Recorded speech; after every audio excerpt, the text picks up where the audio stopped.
Good morning. As noted, my name is not Pete Wakeland, and I am not the Chief Forester of the Bureau of Indian Affairs. In baseball, that would be referred to as a scratch. I am the substitute for Pete. As an acting, I have less knowledge than Pete would have, and during the tenure of my detail, I have not been able to engage as much with the central office ecosystem as I might wish to in order to convey you the best information possible, partly because of my nomadic lifestyle, which this night will be the 75th night in the last 116 that I've spent in a hotel room. I have lots of points, though.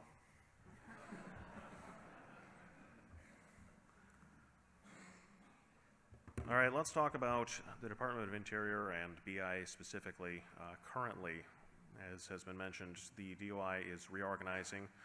There's this model of unified regions, super regions they've been referred to. There have been a number of different maps based on watersheds and various other boundary concepts. Indian Affairs is exempted from this, but we are still reorganizing.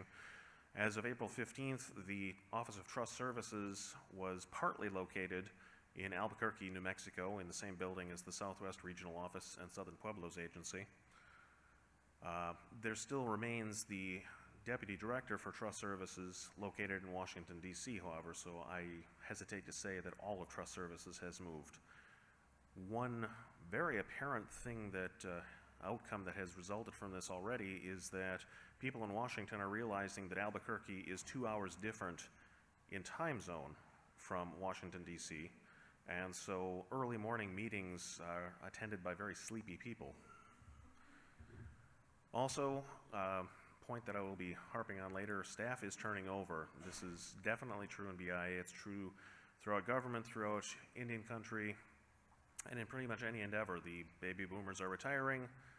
Kids are not coming into natural resources. We have a bunch of increasingly, no, we are not getting older. We're just increasingly, there's got to be a better way of saying it, more experienced people taking the helm with youthful vigor and energy and bad knees. So that's an issue we have to deal with, and it's been something we've been talking about for years, that it's an issue that we have to deal with without actually doing anything about it.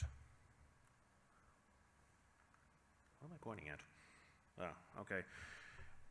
Briefly, we do have new authorities and orders that we have to implement. The Farm Bill, has been mentioned, gives good neighbor authority to the tribes and gives the Forest Service the opportunity to enter into 638 contracts. The Indian Energy Act mandates the Secretary of Agriculture to enter into agreement with tribes to provide stable resources of woody biomass.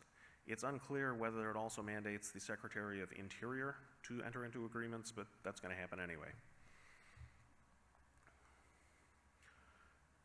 Executive Order 13855 and Secretarial Order 3372 has been mentioned. It promotes active management, and active management I have in quotes here because it seems to be something of a buzzword without a clear definition. Everybody agrees active management is good, but nobody's been able to explain to me how active management in this context is any different than what tribes have been doing on their lands for years and years anyway. I'm still seeking the answer to that, and I'm sure that somebody in leadership is going to tell me at any minute now. There are a number of good things that could come out of this, streamlining NEPA and ESA compliance, for instance. Management plan revision is always a good thing, and promoting unmanned aerial systems in natural resources, also a good thing.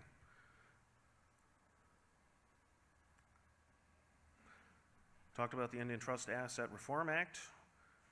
Demonstration project was established last fall. As we know, 2 tribes have been accepted to participate, and they're working on their management plans under the ITARA authority. 2 other tribes' requests to participate are being considered, and technical assistance is available from BIA and has been rendered in some cases. If any tribe is interested in participating in the program and doesn't know exactly how to get started, give us a call. All right, now I have a bunch of slides that have a bunch of numbers, and the reason I broke down and used PowerPoint was so that someday you could take this from the CD that you're going to get from this and look at these numbers in detail at your leisure. I'm going to breeze through some of these things. Start with the branch of Forest Resources Planning. That is our technical shop in Lakewood, Colorado. Their focus is on doing continuous forest inventory analysis and other support. Staffing at BOFARP right now consists of 5 people. They are in the process of trying to hire 1 person, and I don't know if that's advertised or if they've started the acceptance process, and working on advertising another position, and later down the line there will be still more positions. So there are lots of opportunities for people with technical backgrounds to work in Colorado. BOFARP has been operating under the concept of service centers. There's been a Northwest, a Southwest, and a Rest of the World service center. The rest of the world consists of Alaska and everything Great Plains and eastward. That service center concept is going to be discontinued because it's really something that is a better application for a fully staffed organization. BOFARP, as I said, has 5 people right now. They had 1 service center lead and then 2/3 of a person to help that person. And they're going to be just divvying up assignments based on who seems best suited to work on them based on their workload. More equitable distribution of labor. Priority projects include the National Advanced Silviculture Program. We send a handful of students to NASP every year. I'm very grateful that several of the people that I've nominated for doing this have been accepted. In fact, I've only had 1 person ever rejected for that. NASP is one of the few very high quality continuing education programs that is fully supported by the Bureau. BOFARP is working with the Forest Service to get tribal and reservation specific volume equations entered into FVS. Working on the handbook revision, which is kind of a misnomer because the last inventory and planning handbook, or inventory and monitoring handbook, was released in 1983. At that time I was 15 years old. Working on the National Library, scanning all of the documents that have been put into the BOFARP library and making them available online so that anybody's forest management plan can be accessible by somebody who needs to read it. The inventory projects, it's a 6-phase process. I'm going to skip through this because there's a lot of detail that probably only 1 person for each particular location is interested in. Most of these are at the early phase, inventory initiation, data collection, and then less at the cleanup, analysis, and completing the report. Moving on to the branch of wildland fire management. Fire budget this year, $128.8 million. Seems like a lot of money. It's not. Budget trend has been fairly stable in the past 5 years after the mid-decadal dip that we enjoyed, and will probably stay that way if not increase because of, well, I don't know, it always seems to be reactive to whatever the previous year's fire season was. Fuels budget, as was noted, we have received money for the Southern Border Protection Initiative, also for the Active Management Initiative, which is tied to Secretarial Order 3372. Base funding is fairly good, and we also have a hefty amount of money for the Reserve Treaty Rights Land Program, which is becoming a more important part of the fuels management program. 5 years is not really a whole lot of time to establish a trend, but you can see the budget for fuels, or number of acres treated, has been fairly consistent.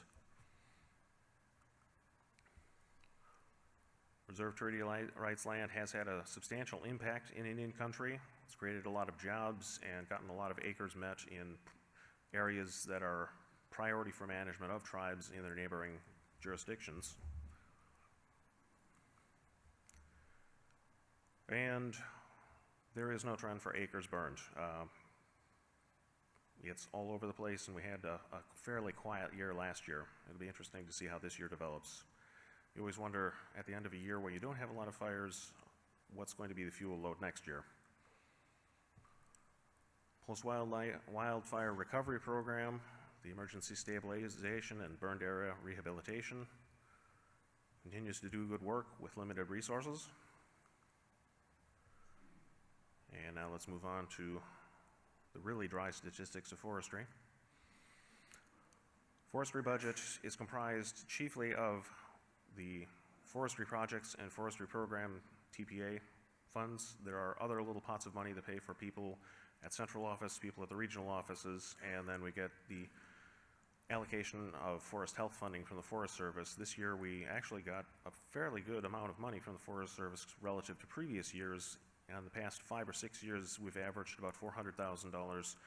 This year, because of a lack of submission of proposals by some of our sister agencies, we were able to award projects in the tune of $730,000. Forestry budget is creeping up, incrementally increasing, and that's always a good thing. The amount of timber that we harvested last year in 2018 was roughly the same amount that we harvested in 2017. The value of that was up because stumpage rates were up. We are still not coming anywhere near harvesting the total annual allowable cut that we can. The AAC nationally has gone down because of huge numbers of burned areas taken out of production. The volume harvested is stable, so we're increasing the percent without still achieving 100%, which is by policy what our goal is. Planted a substantial number of acres, also thinned a substantial number of acres. This is separate from the fuels program. Forest development trends, again, 5 years is not really enough to pick out a trend, but reforestation has been fairly consistent. Well, if you were going to fit a line to the purple columns, it looks like it's declining somewhat. So that either means we're getting ahead of the curve or we're not doing as much as we should be doing. I like the first one. Talk about the BIO Pathways program. I did mention workforce development is not just a concern, it's a problem.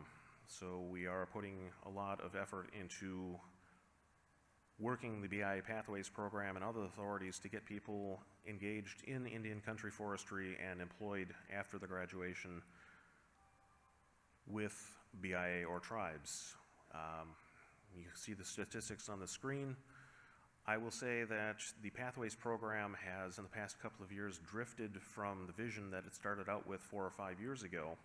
This is a problem that Central Office Forestry is aware of, and we are trying to improve. It's a challenging thing, though not because it's any difficult thing that we need to do, but because there are personalities involved that are sometimes difficult to work with. If I could just not work with people, it would be a great thing.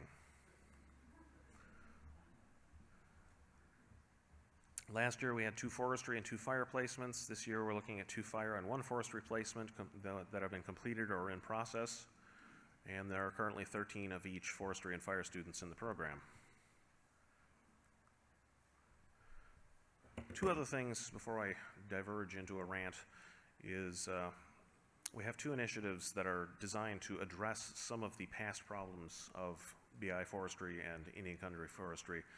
And one of these has been mentioned already, the investments that we made last year in portable milling and processing infrastructure was a wildly successful program. We had opportunity to access a certain limited number of funds and were able to award 5 proposals. In the process of that, we received many more proposals, 20, 25, I'm not sure what the exact number was. My region, Midwest region alone, provided 6. We had more proposals, more good proposals than we had money to fund, and some of the regions took it upon themselves to fund some of the better of the unfunded proposals. So the total number of projects actually funded was probably closer to 10. We recognize that that's something that has helped tribes, had an immediate impact on some tribes by giving them an outlet for the byproducts of their forest management treatments. Acres are being managed. It's not necessarily the most profitable way of doing business. A portable sawmill is not going to let you shut down your casino and just live off the profits of the sawdust. But it's making a difference, and we want to do more with that. And so there have been discussions at the central office level of how can we make further investments? Can we tap into the same source of funds that we had access to last year? That's a discussion that's still in process. Hopefully by the end of the year we'll have some additional call for proposals, or we'll revisit some of the unfunded proposals from last year. Another idea that we've been kicking around that is actually scheduled to go forward is a timber sales strike team. We have noticed that there have been a number of large project fires that afterwards have a lot of timber that needs to be prepped for sale on very short notice. We've also noticed that there are a lot of locations that have not had a timber sale in many years, and the expertise that was at those locations previously has retired or moved on to other opportunities. Those places need educational assistance. So to address both of these needs, we have considered the concept of a strike team, which is going to consist of 5 very motivated, very expert foresters who are going to go to different locations as needed and help out as needed, whether it is laying out a timber sale in a recently burned or wind-thrown area, or if it's just helping somebody get over the hump of understanding what the timber sale process is to get them so that they can market things on their own. Strike team is going to be located in Billings, Montana. It's a central location for where we perceive the need as being. Travel from Billings is fairly easy by ground around the country if you have time. If you have time, anything's easy. The strike team is intended to be almost 100% travel.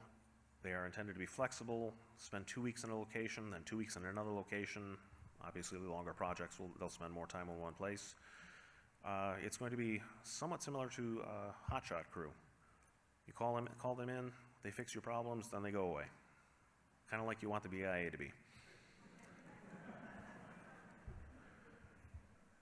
As I said, we are moving forward with this one. We're in the process of getting the blessing of the Bureau Director on this concept. He has given verbal consent previously, but we need his signature on something to actually go forward with hiring people. The idea is to hire and equip these people this year and get them ready to go out into the field starting next spring. Of course, this is contingent on finding good quality people, getting them trained out and equipped, getting through the various hurdles of contracting in the federal government to get them outfitted. But we think that it's an idea that is going to work well, and it's going to meet a lot of needs. I should also note it's going to be a BIA employed crew, but it's going to be available to work anywhere in Indian country. So it doesn't matter if it is a self-governance tribe, if it's an Alaska corporation. Any tribe can make use of this, and I guess one of the byproducts I'm hoping is that this improves the communication relations between different tribal programs and BIA. So, now this is the sort of denouement of my talk, meeting our challenges. I've talked a little bit about the operational context. I'm a very opinionated person, and there are a lot of things that I'm not saying about what's going on with BIA and the government in general right now, and that's probably for the best because I'm sure you're all informed people. I normally would talk about things that the BIA is going to do to fix all of the issues that are facing us, but to be honest, we don't seem that organized to my perspective right now. So I'm going to talk about some of the things that we can do and are doing as an organization in BIA Forestry to face some of the specific challenges, some of the things that we have to do. We're in a time of change. Everybody recognizes that. I guess one thing to note is life is always a time of change.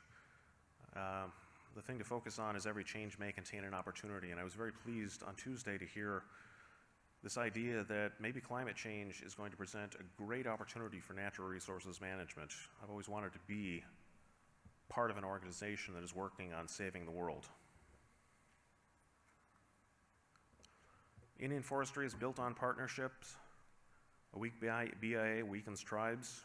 We're conscious of that. There is no barrier between us. Indian country forestry is BIA forestry, vice versa. We need to keep that in mind and not divide ourselves into one side or another. My dad was a basketball coach, and in February he retired for the 8th time. He always said that if you have a team that lacks skill, you focus on the fundamentals, and that's something that we need to do. Focus on the fact that we manage forests to meet tribal objectives. Science is a good tool. It has been mentioned earlier that science is maybe not the best tool. I disagree. I think the application of science has been inappropriate. There are technologies that we have to embrace, and UAS systems are to me, the big one that stands out. BIA is somewhat behind the curve on this, and we're trying to catch up. We have to make the best use of our available resources because we can't count on getting more. We have to show efficiency, which means reporting and accounting are crucial, the things we hate doing most. Working together is essential. Don't be proud. Ask for help if you need it. Offer help if you can. Don't let the boundaries of your work unit limit you from doing good. If somebody needs help, give it to them. If you know an answer, share it. Final point, we must take time to tell our story. This is something I thought yesterday at the museum. Your story tells people who you are, because if you don't tell them your story, they'll make up their own, and it's probably not going to be accurate. Another thing your story does when you tell it is it tells you who you are. It's a way of clarifying your vision. We need to tell our story, coming together, because it's just that important that we know going into the future who we are and what it is we do. And right now, I'm finishing telling you the story of the BIA Forestry, which is a small organization that faces numerous challenges, a changing organization that is adapting and is flexible, fortunately a small organization that's easy to change. We are the hardworking people that we have always been. We want to work with you, we work with you, and we are you.